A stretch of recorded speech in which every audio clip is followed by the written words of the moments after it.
Si vous en avez marre de tourner en rond dans vos playlists et que vous aimeriez découvrir de nouveaux groupes, je suis là pour y remédier. Aujourd'hui, je vous propose 4 groupes que j'apprécie énormément et qui, à un moment donné, alors c'est pas une science exacte, mais m'ont parfois fait penser à Radiohead. Et en plus de ça, je vous crée une playlist Spotify, Deezer et YouTube Music spécifiquement pour cette vidéo. On commence avec le premier groupe qui vient du New Jersey et qui s'appelle Ours. Il est principalement centré autour de son fondateur, Jimmy Neko, qui est le chanteur, l'auteur-compositeur et un musicien super talentueux. Alors la musique d'Ours, c'est quoi? Déjà, ce sont des émotions très fortes sur l'amour, l'angoisse, l'espoir, le désespoir. Ils sortent un album de démo sur une cassette en 94 qui s'appelle Sour et qui est tiré à seulement 5000 exemplaires. Mais même si c'est juste un album de démo, eh bien on y retrouve déjà ce qui fera le son du groupe dans le premier album avec une guitare très présente, des envolées vocales, des belles mélodies. Grâce à Sour, le groupe signe en 97 chez DreamWorks Records et c'est 4 ans plus tard que sort le premier album officiel du groupe, Distorted Lullabies, qui est aujourd'hui considéré comme un classique ayant instauré le statut culte du groupe, puisque en effet Ours, eh bien depuis 25 ans, ils sont suivis par un public très dévoué, très actif sur les forums, qui est captivé par la voix de Neko et surtout par sa capacité à transmettre des émotions, principalement sur scène. Distorted Lullabies, c'est un album assez sombre qui est défini comme torturé par Neko, mais on y perçoit quand même un potentiel énorme, que ce soit par sa voix qui peut atteindre plusieurs octaves, que ce soit dans l'écriture, dans la composition, dans les mélodies. Et cette année, en 2026, pour marquer les 25 ans de l'album, eh bien il sort pour la première fois en vinyle.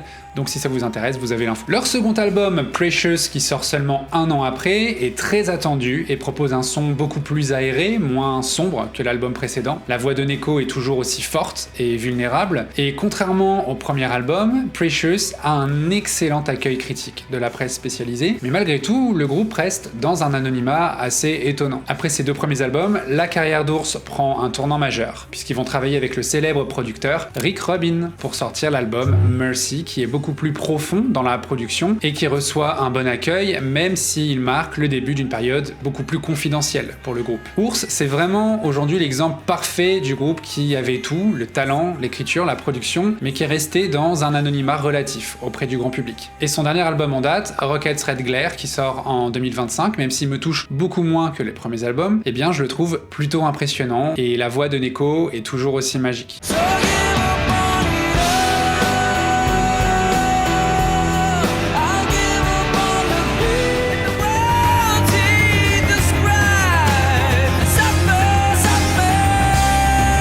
Passe au deuxième groupe qui s'appelle Other Lives, qui est connu pour son son très cinématographique, pour ses arrangements orchestraux complexes et aussi pour son goût pour la nature. En 2008, ils sortent un premier EP qui s'appelle sobrement Other Lives et qui est suivi l'année d'après par leur premier album qui s'appelle lui aussi Other Lives. Cet album est magnifique, il est produit par Joey Waronker qui a bossé avec R.E.M, avec Beck, avec Atoms for Peace, le super groupe dans lequel on retrouve Thom Yorke, le chanteur de Radiohead. Mais c'est avec leur album suivant qu'ils connaissent la consécration. Cet album s'appelle Tamer Animals.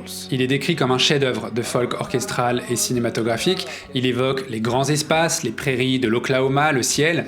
C'est vraiment l'album qui définit l'identité du groupe et qui lui permet de se faire connaître sur la scène internationale, puisqu'ils font la première partie de Radiohead sur la tournée King of Limbs. Cet album est tellement riche et complexe que pour le reproduire sur scène, eh bien, il est arrivé que le groupe grimpe jusqu'à 12 personnes pour reproduire toute sa richesse. D'ailleurs, lors de son enregistrement, vu que les membres du groupe n'avaient pas les moyens pour faire appel à un orchestre, ils ont tout fait eux-mêmes. Et depuis cet album, ils ont vraiment la réputation de musiciens méticuleux. Même géographiquement parlant, ils n'hésitent pas à voyager, à se déplacer pour être inspirés. Par exemple, pour leur album For Their Love, qui sort en 2020, eh bien, le chanteur Jesse et sa femme Kim, qui est aussi chanteuse et parolière au sein du groupe, décident de s'isoler dans une maison en bois pour se reconnecter à la nature et avoir un processus de création moins dépendant des ordinateurs. Et plus récemment, en 2025, pour leur album Volume 5, le groupe a enregistré dans une église en ruine, dans leur ville natale, pour avoir un sentiment de nostalgie. Leurs chansons explorent la condition humaine, les luttes face à l'économie et la politique, le deuil, la recherche d'espoir. Je vous mets 2 extraits, mais c'est très réducteur par rapport à toute la palette qu'ils ont, donc n'hésitez pas, si ça vous plaît, à aller écouter leurs albums.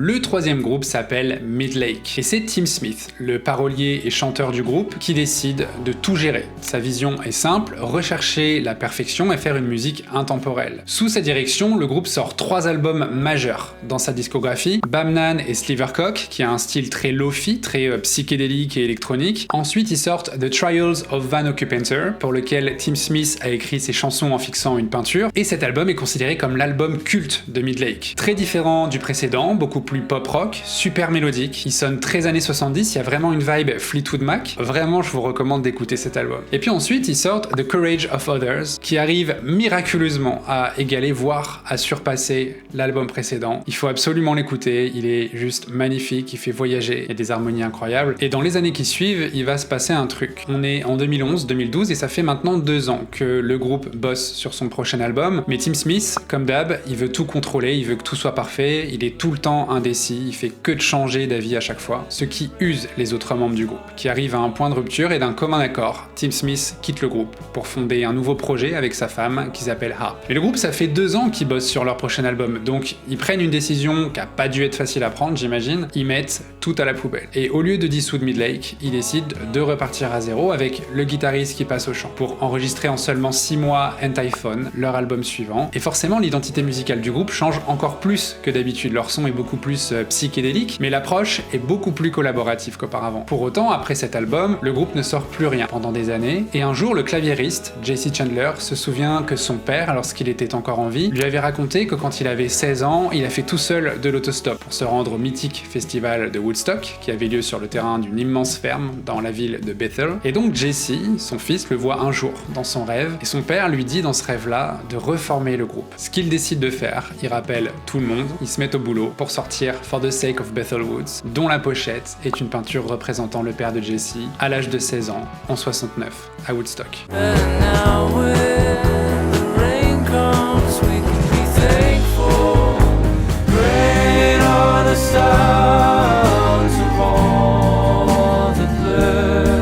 Le quatrième et dernier groupe s'appelle Everything Everything. Il nous vient de Manchester et l'intention initiale du groupe était de faire une pop futuriste. D'ailleurs, leur nom vient de la chanson Everything in its Right Place de Radiohead. Ils font des chansons très dynamiques, il y a vraiment des pépites dans leur discographie. C'est aussi un groupe connu pour être remarquable sur scène. Le chanteur Jonathan Higgs utilise fréquemment une voix de tête très aiguë et leurs morceaux ont souvent des structures plutôt inhabituelles. Morceaux dans lesquels Higgs n'aborde quasiment jamais l'amour ou des thèmes dits classiques, mais plutôt l'humain dans la société actuelle, la technologie, l'intelligence artificielle, les dystopies, l'effondrement social, la violence. Il utilise souvent des métaphores scientifiques pour désigner l'être humain. Ils ont sorti 7 albums dans lesquels ils ont réussi à évoluer dans leur musique et surtout à connaître un succès relativement constant. Ils sont pas trop connus en France, mais ils ont un grand public de l'autre côté de la Manche. Dans leur dernier album, Mountainhead, qui date de 2024, le groupe a mis en place une histoire qui se déroule dans un monde très étrange. Une société entière est forcée de creuser un trou géant pour construire une immense montagne. Plus la montagne grandit pour accueillir l'élite, plus le trou s'enfonce. Les classes les plus pauvres vivent au fond de ce trou, dans une obscurité totale. Ils passent leur vie à travailler pour agrandir le sommet qu'ils ne verront jamais, et au sommet de la montagne se trouve un miroir qui symbolise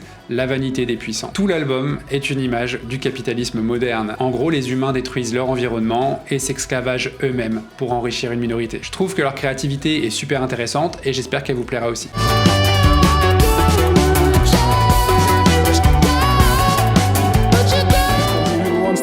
I love you, just like a bank. There's so much to talk about that we don't talk about.